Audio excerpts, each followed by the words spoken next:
Today's show is sponsored by the ABV Barrel Shop.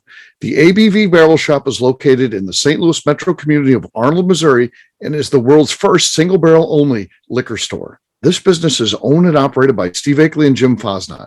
Head over to abvbarrelshop.com to sign up for their email and text distribution list. That way you'll know what they have in stock, what classes are coming up, and what barrel picks they have in the works. We are also sponsored by The Bar to Go. The Bar to Go offers a fully customizable carrying case that allows you to take your favorite distilled spirits or cocktail ingredients with you. Whether you're looking for yourself, a customized gift, or logo items for your business or event, The Bar to Go can help. Check them out at thebar2go.com. Use the number 2 when you type out The Bar to Go. Did you know Neely Family Distillery now ships its popular distilled spirits directly to you? To order, simply call 859-394-3258. Tell them the ABV Network sent you. And now, on to the show. Let's drink!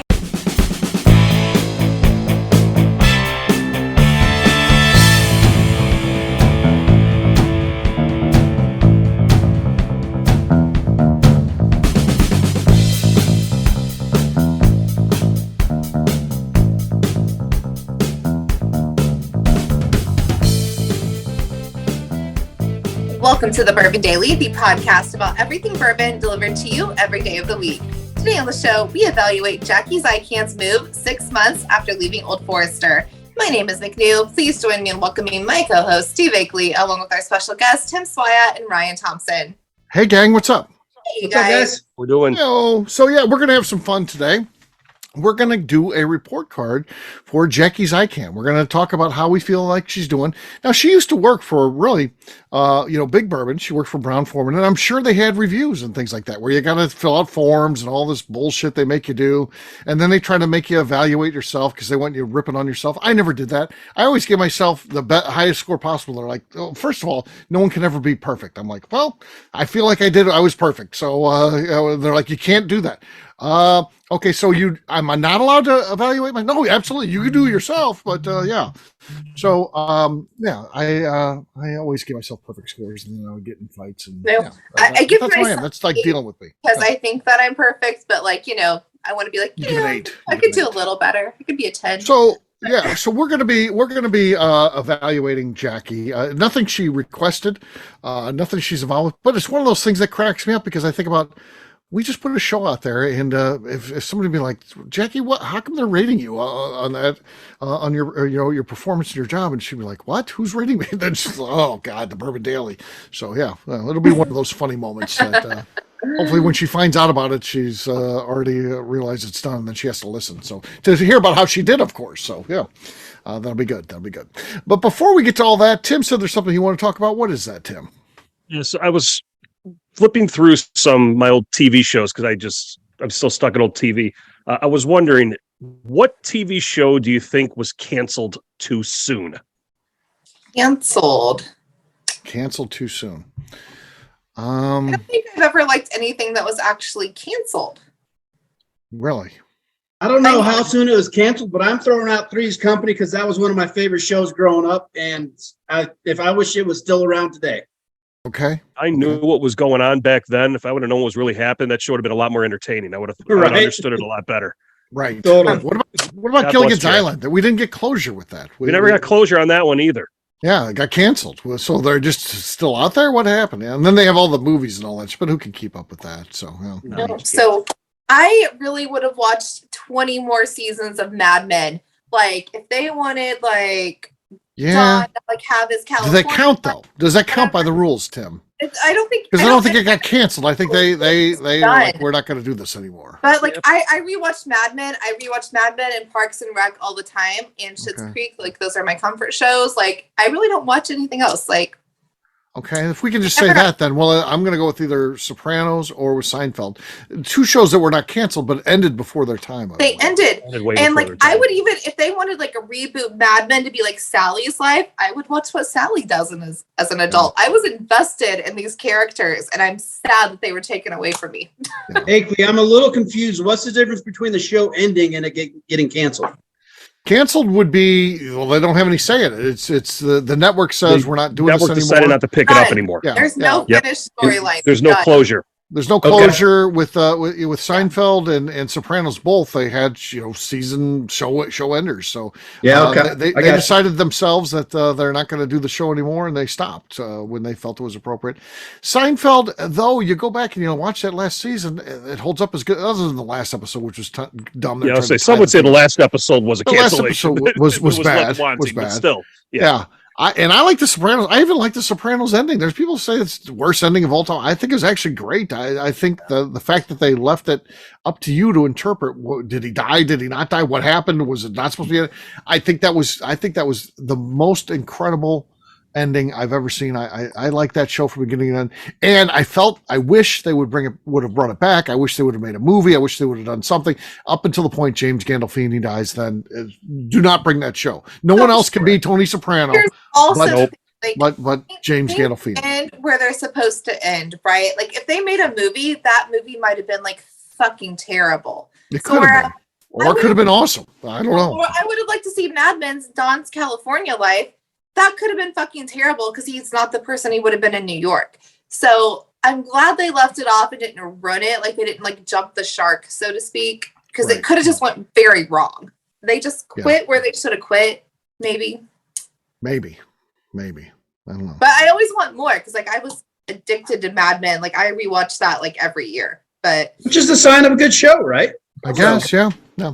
Good writing. I felt every episode of The Sopranos was as good as just about any movie that you watch. Literally, it was a show that was a weekly movie when it was running. I mean, it was cool. Remember Sunday night HBO TV was the place to be.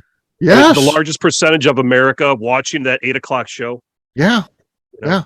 And I remember I had one buddy who didn't have HBO because he was too cheap. And I used to have to videotape the Sopranos episode. Then I'd give it to him the next day. It was before it was crazy to think about. Crazy to think about now. Yeah.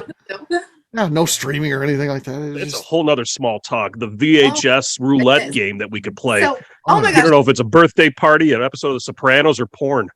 Yeah. When I was a kid for Christmas movies, so like my parents never bought cable because my dad was like really super cheap. And TBS used to play The Grinch. So my aunt taped The Grinch for us on TBS because they had cable, but she'd cut it off as the commercial and then like splice it back together somehow. So I'd always like see the Grinch going down the hill, and they would go to like this weird commercial and it would like splice back in when he was already down the hill. You just pause and then start again. She was trying to do that for your benefit, but it didn't work out. And it did not work out. No. The thoughtful aunt you have, though, McNew. That's real nice. Oh, but she's my favorite aunt. She calls everybody Peanut. She's a sweetheart. Calls everybody Peanut. Okay. Yeah. That's nice. Anyone else? I had two. One of them was one of those Sunday night prequels before True Blood. It was a show called Hung. Okay. It was a half-hour show right before True Blood went on. It was the guy who played, I can't remember the actor's name. He played the Punisher or something like that. It was funny. He was a male prostitute. He like lost his job, got divorced, fell on hard times, and then rebuilt himself as a gigolo. It's very good writing. It's actually Fred Garvin, male prostitute. Yeah, it's called Hung. It's called Hung. I thought about that one, Raph. Where did they get the name? How does that tie into it? Hung. Because he realized that he has a gift that needs to be shared with the other people in the neighborhood for an exchange of cash. Gosh. Okay. No, so really you guys probably were not into it, but Desperate Housewives, my mom was obsessed with when I was in high school. I rewatched it last year. That is like some fucking drama. And I was like, Desperate Housewives did not get the love that it needed. Really? Like, good. There's like murders, there's affairs, like fucking Desperate Housewives was grand. It did not get the respect it needed in the late 2000s. Damn it. All right, Tim, you had one more. What was it? One more, and that was Hawaii Five-0, the new version of it. Oh, I like that. That was great. I really like that one. Yeah, yes, I think that was great. But I like the old one better. Fun. I like the old one better. The old one got through the conclusion, I think. I don't think they canceled that short. It was just a better show, I think. I think it was a better show. I don't disagree with that. I mean, the old Magnum PI sure is all better than the newer one, but it's still nice to look at Hawaii landscape while people are running around I'm with gonna bullets. off-rail this though with that thought. Did anybody watch the Pamela Anderson documentary on Netflix? I did. Of course, yeah. Is she like not the sweetest person in the whole world? Like Yeah. she did not deserve to be treated that mean. I agree. She came across well in that documentary for sure. She did. I'm like, her book is in my Amazon card. I'm like, I gotta buy the Pammy book. Like I want to like fly to Vancouver and hug her. Like Her brand so much is shit. her brand did her no favors. So how she portrayed herself throughout her life as the ditzy blonde, it did not, because that's not who she is. She seems to be above average intelligence for sure. She seems to be a nice, genuinely nice person. So I think she was just doing what she thought she was supposed to for the time. I guess. I just want to like go give her the biggest hug after watching that documentary. Yeah, I've rethought my Pamela Anderson thing, and I kind of like her now. So after seeing that documentary, so love Pammy. Never was a big fan, but now I am. I'm rooting for her. Like, I'm rooting for her. Yeah. Like there's Dolly Parton, there's Pammy Anderson. I think they are right there together. Yes. Yes. Talking about two trajectories. What about Yasmin Bleeth? Wasn't that the actress who was opposite of her in Baywatch? Oh yeah. Also How she hot. went the other complete opposite way. Oh yeah. Crashed and burned. So literally crashed and burned. Yeah. Oy. Ryan, I don't know that you came up with one. Do you? Well, I put out Three's Company early on in the conversation. Three's Company. You did put that out there. Yeah, you know. And I don't know if it was canceled or ended. I just learned the difference. It was definitely canceled. It was canceled. So yeah. Three's Company. I was a fan of Three's Company back in the day. No, it kind of killed itself, really. I mean, they had a good thing. I agree with you. I mean, if you watch that show through, which I did, of course, because I was, 13 and 14 when that show was really going, and it was jiggly. It was jiggly back then, but it got worse. And they got the Whoopers and all this, and the Mr. Furley left, and all the stuff, and the show just didn't hold up. They tried to just keep it going too long, so it kind of. Well, and against my mother's will, I was a big fan of Married with Children as well, growing up. Married with Children. God, that was great. Loved that. Yeah. So last year, my neighbors I like had that show too. Party. They dressed up as Peg and Bundy. Those are their costumes. So what? That's another good small talk. So what show did your mom not want you to watch that you look back and probably mom was right? I mean, I don't know, maybe. Mine was my mom wouldn't let me watch the Newlywed Game. If you were because it would be like, oh, where's your favorite place to make whoopee or all this kind of. I didn't even know what it meant, as a little kid. My mom would be like, you can't watch it. And of course, what do you want to do when your mom tells you can't watch it? When she's not around, you put down that goddamn show and you watch it. You're watching it. Oh yeah. You see Steve in his closet, young Steve in his closet going, whoopee, whoopee, like trying to be quiet without mom listening. No idea what it meant. Yeah. I had my own TV. I got it was a black and white, which is hard to believe. I mean, it makes me seem like I'm 100, but I got the old black and white TV that used to be in the living room. My sister didn't have a TV growing up. I had the old black and white. Didn't have a TV. You were the favorite child, apparently. Yeah, well, I was the oldest, so I just got lucky there. So I got the I got the old black and white. I grew up in chaos, like zero rules, like. We were allowed to watch The Simpsons. Like, my friends weren't. We were allowed to watch South Park. My friends weren't. I was watching Rocky Horror at 11 because that was my mom. Okay, go on. I did not have anything that I was, like, ever deprived from. That, like, my mom was like, you could watch whatever you wanted. Yeah. She didn't care. She was like, if you have questions, ask questions. Like, my parents. You have questions. My mom was very open. She was like, do what you want. It's fine. Looking back, this probably didn't work out all that well, to be honest with you. So. It's questionable. The science experiment that is McNew. You may want to rethink that, parents. Here's what I got wrong. I was like, I don't know. You fucking let me watch Rocky Horror at 11. Ask yourself. Yeah. When I was a kid, I had an orthodontist appointment in 6th grade. I don't know how old you are, 12 years old or whatever. And both my parents went, and then they were like, you don't have to go back to school. There's this new movie out. It looked kind of funny on the commercials on TV. So we went to go see the movie 10. Oh, my God. And at age 12 or whatever, that was fantastic. Other than I was with my parents. And my parents, though, are so cheap. Their cheapness overrides the fact they should have pulled me out of that movie. I mean, there's all nudity and all this shit. We were already there. We already paid for it. We're staying. Yeah, Bolero. They're acting Bo Derek. What she likes to do the song Bolero, and she's like, "Well, I like to fuck to it." Hey, I look over. There's my dad. Like, don't you say a thing? And I got to watch the whole movie because again, they paid. And this was a matinee price too. So it's probably, you're talking about they're into it for probably Like $375 for 3 people, but $1.25 a ticket. And then there was also so there was a time in my life where my mom worked nights. So we just had my dad and he didn't give a fuck what we did. So we're like, we want to watch horror movies. When you're 9, 10, you think you are ready for horror movies. Right. So we lived in this goddamn farmhouse surrounded by cornfields all around us. And we're like, we want to watch Children of the Corn. My dad's like, okay, cool. He falls asleep in his chair. I'm 10. My brother's 9. We're traumatized. And he's sound asleep. And my mom comes home at midnight. She's like, what are you guys doing? We're like, we can't go to sleep because the kids are going to get us. Careful what you wish for, McNew. Careful what you wish for. A week. There you go. So that's what McNew wasn't allowed to watch that show after that. So there you go. Yeah. I just remember getting my dad in trouble for having Cinemax because I got caught by my mom coming home late at night watching Saturday Skinamax. It was after hours. Yeah. My dad was gone on a business trip. He's like, God damn it, Tim, you screwed me. That was I never really watched anything that was really controversial. It was more music. I remember my mom wouldn't let me listen to. She allowed me to buy Def Leppard for some reason because I think she liked his hair, Joe Elliott's hair. But then I was into Skid Row and Motley Crue and Winger out of all things. So I remember her. Somebody gave me a copy, dubbed a cassette of Skid Row, and in Youth Gone Wild, they when Park Avenue leads to Skid Row. He screams out there. I pause it. I'm like, Mom, I got to tell you, I got this tape. Just listen.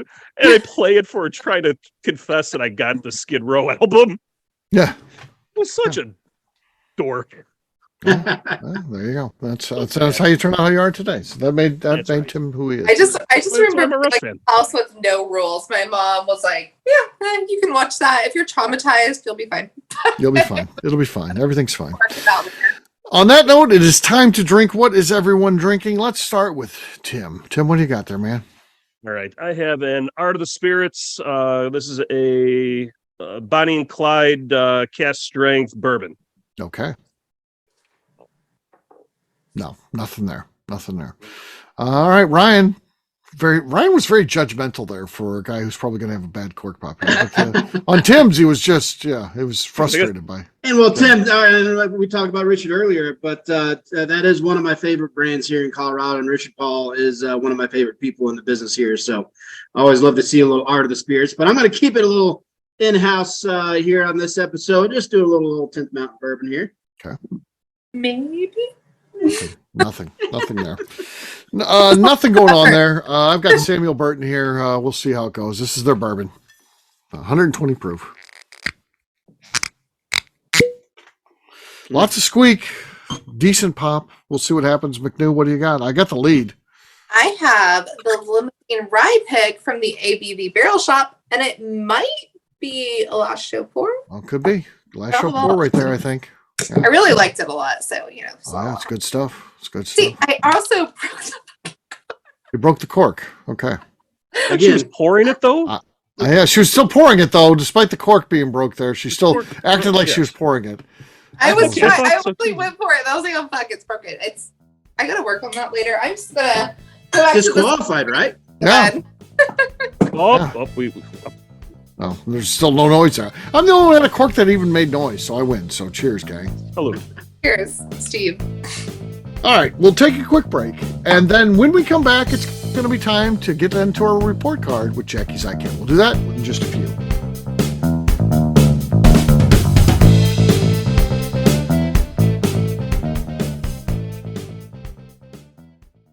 Let's talk about the people who make these shows happen. First up is the ABV Barrel Shop.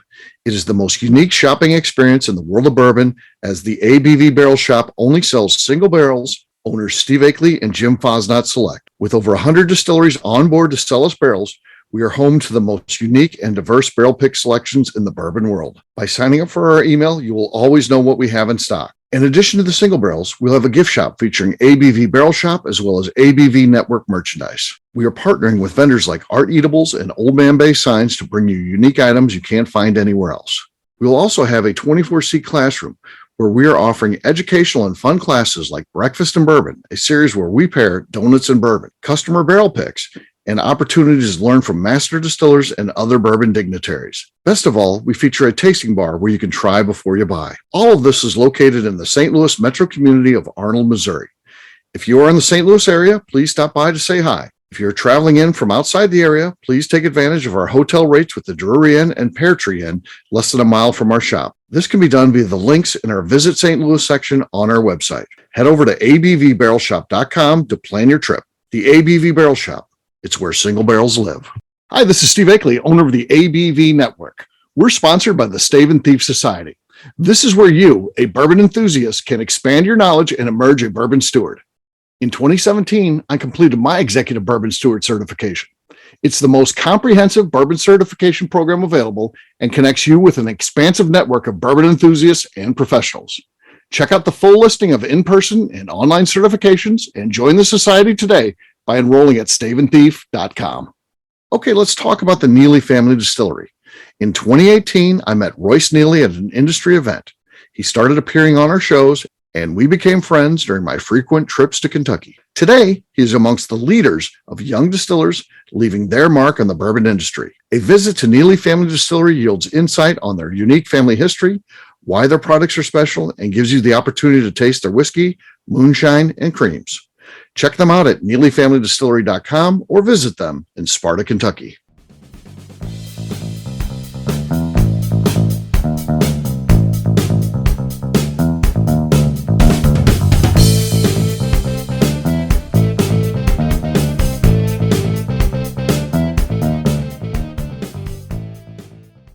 This is Mr. Bill. You're listening to the Bourbon Daily. And I'll drink to that. Welcome back to the Bourbon Daily. Today we're doing Jackie Zykan's 6-month report card.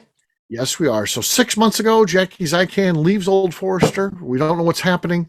And then she finds her way to Hidden Barn, working for herself. So what do we think how do we think she's done since then? What are we thinking? I think she is killing it. So she's doing Hidden Barn. She's doing her perfume business. Like, she's just killing it across the board, I think. Mm-hmm. Okay. So you would give her good marks if you were in charge of giving her a review. You would say excellent. Yeah. So like as a woman, like that's a woman like owning her life, and she's like, I want to do XYZ. She is doing XYZ and just like fucking nailing it and living her best life. Fucking happy for her. Okay, that's a good review, Jackie. The review just comes in from McNew. It's very good. All right, Tim. So I've never met Jackie, but I'm looking forward to the day I do. But I've only heard good things about her. I haven't heard one bad thing at all. Not only amongst the old ABV Network crew, but just out and about as well. So our tasting room manager Connor is a big fan and is a big admirer of what she's doing, and so. I'll just give her a high marks on based on that. So okay.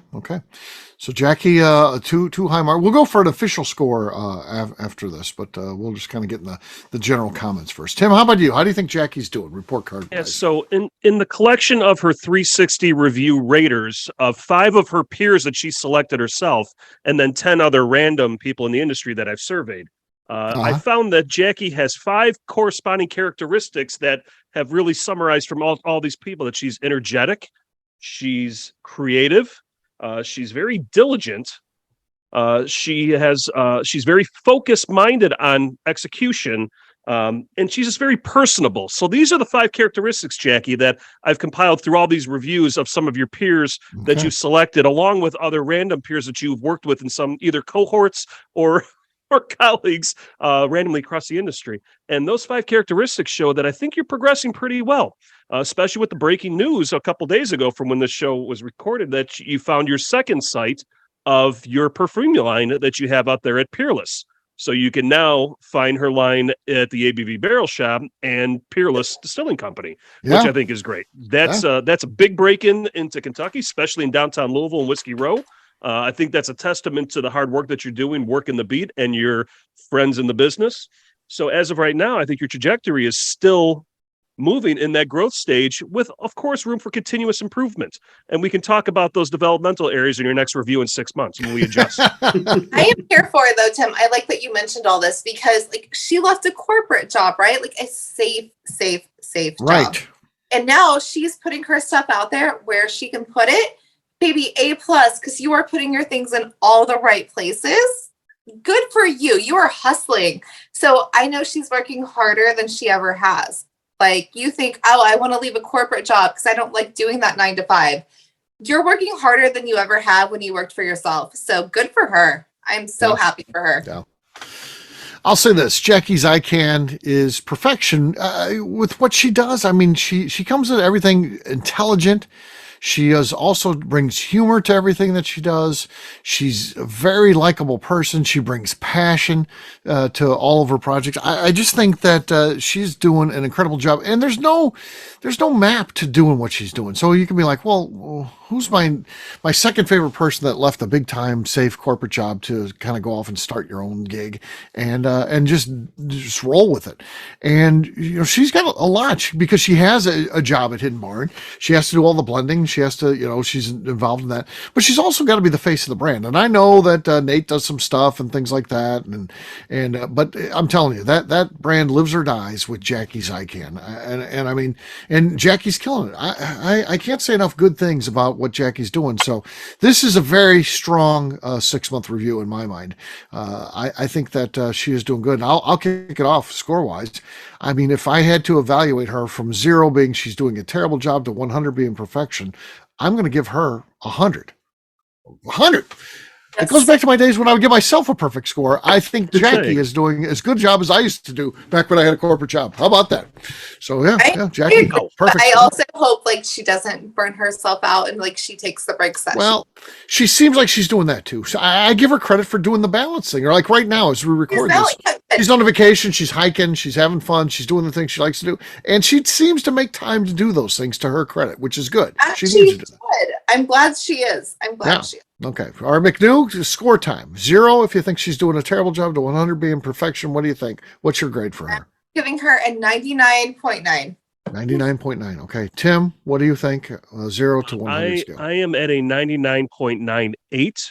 Okay. Because I do see some room for continuous improvement. Okay. Because we always can look in the mirror and drive us to do something Spoken more. like a good corporate person. Fair enough. All right. Ryan, what do you give her 0 to 100?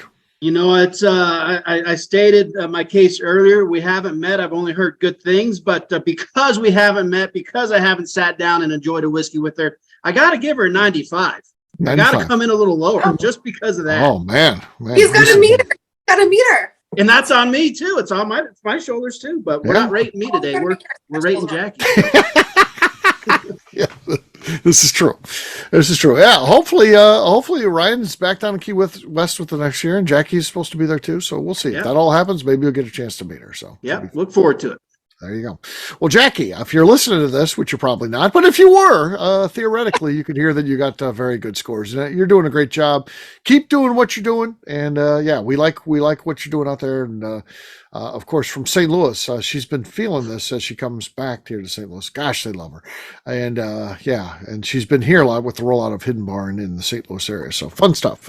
So great job, Jackie, and we can't wait to see what happens next. So should be good. We'll be watching for sure. We'll wrap this one up as we always do by talking about where people can find us. Tim, we'll start with you. Where can people find you?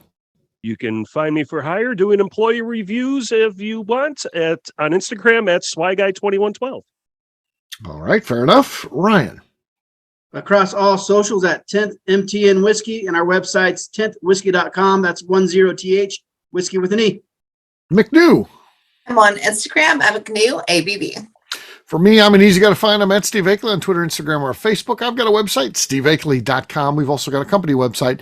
That thing's abvnetwork.com. Check it out. Everything that we do is out there. We put all of our previous shows. You can search and put Jackie's name in there. You'll hear the shows where we interviewed her. There's quite a few of those. So check us out, abvnetwork.com. And if you get the chance, please come by the ABV Barrel Shop, where we do things like classes. Jackie Zykan's done several classes with us, as have some other greats from the industry, people like Andrew Weaverink.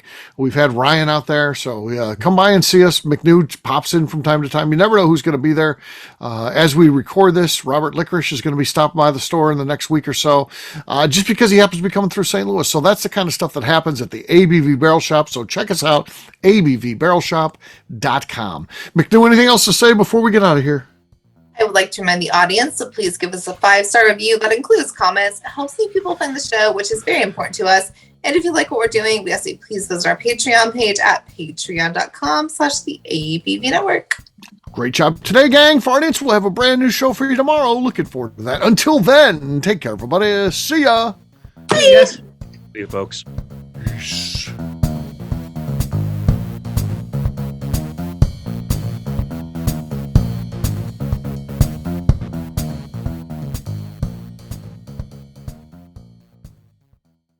Before we finish the show, let's talk about some great companies that support the ABV network. First up is Moonshine Still Pro. Moonshine Still Pro has a full line of products to help the home distiller.